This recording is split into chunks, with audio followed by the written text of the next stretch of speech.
sur le marché. On a exécuté 80% de nos clients qui étaient investis sur l'euro CHF au-dessus de 1,17 avec un prix donc IG. Les 20% restants ont été effectivement exécutés en dessous de la parité, avec parfois des dettes importantes. On a géré au cas par cas pour une vingtaine de clients pour la France. Pour trouver des solutions avec eux, mais effectivement, M. Hertz l'a rappelé tout à l'heure, la perte d'un client reste la perte d'un client, elle reste une dette pour la société si le compte est débiteur. Le compte est débiteur, vous le réclamez son compte. Enfin, on voit au cas par cas, effectivement, s'il y a des problèmes particuliers, mais normalement, s'il perd, etc.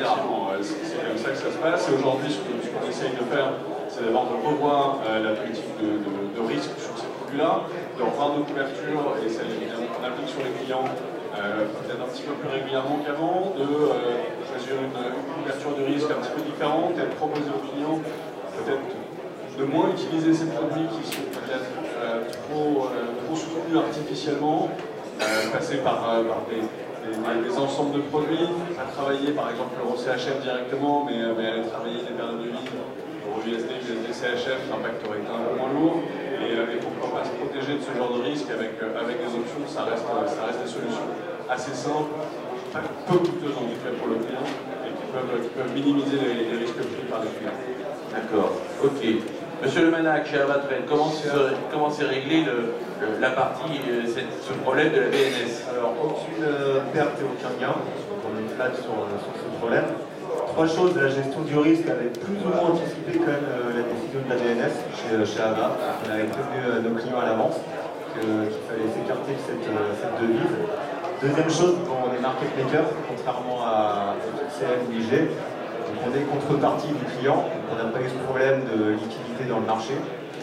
Alors une annonce, on va passer au CN très rapidement, d'ici sous un mois. Donc on va également proposer une offre au CN chez Avatrade.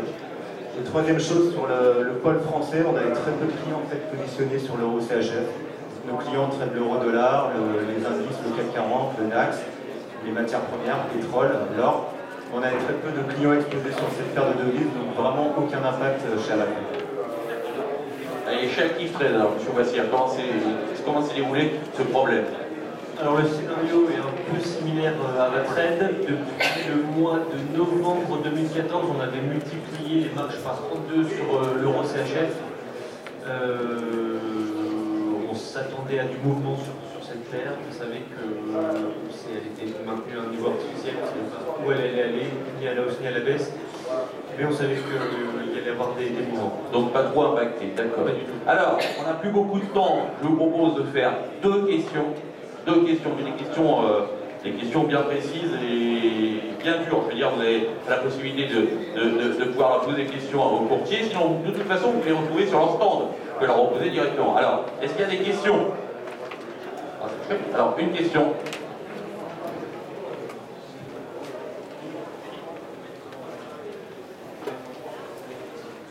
Quand vous parlez FXM, vous parlez des pertes, à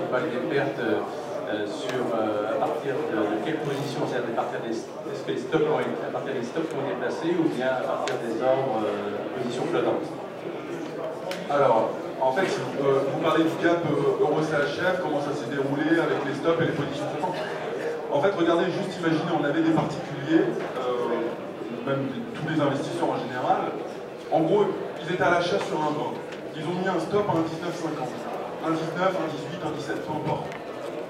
Mais quand le marché est passé de 1,20 à 0,90, là, le stop, on ne peut pas l'exécuter à 1,17, 1,18. Il n'y a pas de marché. Si on vous exécute dans un gap, ça veut dire que vous êtes sur un compte de démonstration. Ça veut dire que vous n'êtes pas sur le marché. C'est comme si vous me disiez, Total, aujourd'hui, elle ferme à, je sais pas, je vous dis n'importe quoi, à 50 €. Et elle réouvre lundi matin à 70 €.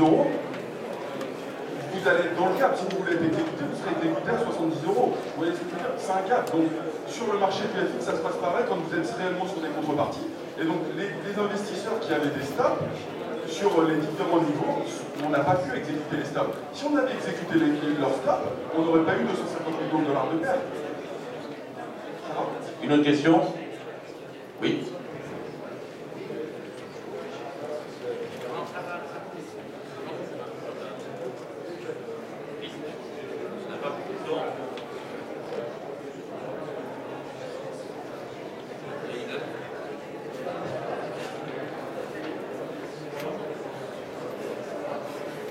Excusez-moi, monsieur de IG, vous nous confiez que vous avez 450 millions d'euros de chiffre d'affaires par an.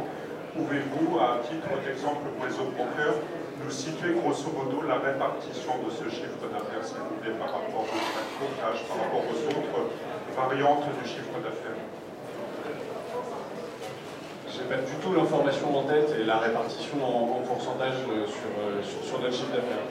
Je ne peux pas du tout vous répondre comme ça. On n'a pas des proportions même, majoritairement c'est quoi? Là, comme ça, je peux vraiment pas vous répondre. À poser la question. Et les autres, est-ce que les chiffres d'affaires les représentez? Ouais.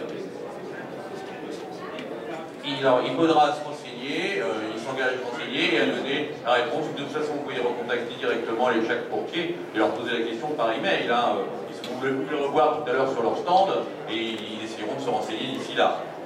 Une autre question? Oui. Oui. On n'a pas beaucoup de temps, je devrais déjà en conférence. J'ai une question principalement pour XCM. Est-ce que vous avez des moyens de protection contre d'autres potentiels tax fraud? Il y a moins 20%, moins 10% sur le dollar. Oh, c'est pas un black swan. Hein. Enfin, moi j'aime pas ça. Bah, voilà, c'est une très bonne question. En fait, ce qui s'est passé sur l'euro, on pourrait vous dire oui en vous disant regardez, on a supprimé les paires payées comme l'euro DKK, l'USD KK, etc. Oui, on a limité le levier à son maximum. Donc effectivement, on a mis en place. Maintenant, vous avez jusqu'à 50 000 $ de la politique de balance négative. Mais malheureusement, les risques de marché sont les risques de marché. Et celui qui commencera à vous dire que non, vous inquiétez pas, il n'y a aucun risque, etc. Bah, malheureusement, il vous racontera n'importe quoi. On est comme vous, on est dans le même bateau, on est dépendant des marchés financiers. Si on savait s'il y avait des martingales pour se protéger, les stop-loss garantis, etc. Mais tout ça, mais si vous connaissez le marché, vous savez très bien que ça n'existe pas. Si ça ne peut pas exister, un stop-loss garanti, regardez pourquoi. Les courtiers, ils font... Je n'arrête pas parce qu'on est d'accord. Mais ce qu'on doit poser la dernière question, si quand même la couverture du solde négatif jusqu'à moins 50 000. Voilà, après c'est... Après, on se retrouve parce qu'on paiera de notre poche. Vous acceptez de couvrir jusqu'à moins 50 000. Exactement. Après, moi, la meilleure protection que je peux vous dire, c'est si vous n'utilisez pas un effet de levier hyper important et si vous savez analyser réellement les risques macroéconomiques, etc., vous limiterez extrêmement le risque. Après, il n'y aura jamais le risque zéro. D'accord. Dernière question? Oui. Alors, c'est Monsieur DG. Justement, vous appliquez le stop loss garanti chez G-Market. Est-ce qu'il est effectif pour ces opérations-là? Parce qu'il n'y a pas eu de cotation, donc il y a eu un gap. Il y a eu une heure de passation de ce stop loss garanti. Il a été donc effectivement effectif. Est-ce qu'il a été donc réalisé dans le but de fin? Comment ça se déroule? Je comprends très bien la question. Le stop loss garanti, c'est effectivement une option que vous avez sur certains produits. En l'occurrence, l'euro CHF n'en faisait pas partie. Donc aucun des clients n'a pu placer de stop garanti. Il y avait de toute façon un... Parce que le stop garanti chez IG, c'est selon certains produits, pas tous les produits. Non, tous les produits ne peuvent pas... On est prévenu à l'avance, on est bien prévenu à l'avance. Et les informations sont disponibles sur le site. Sur les sites, Normalement, on choisit de passer Pourquoi ces différences de production des différents? Il y a parfois des risques qui sont trop importants et ça aussi c'est un facteur peut-être, enfin on fait un avertissement pour le client. S'il n'y a pas de stop garantie, c'est peut-être que l'affaire est vraiment très risquée, auquel cas soit vous allez vous protéger avec d'autres produits, soit vous tenez un peu à l'écart de ces produits-là. Voilà.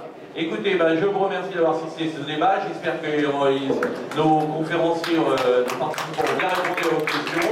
Et je vous donne rendez-vous toute la journée sur plein de conférences et sur leur stand également. Vous pouvez continuer à leur poser leurs questions. Voilà, merci.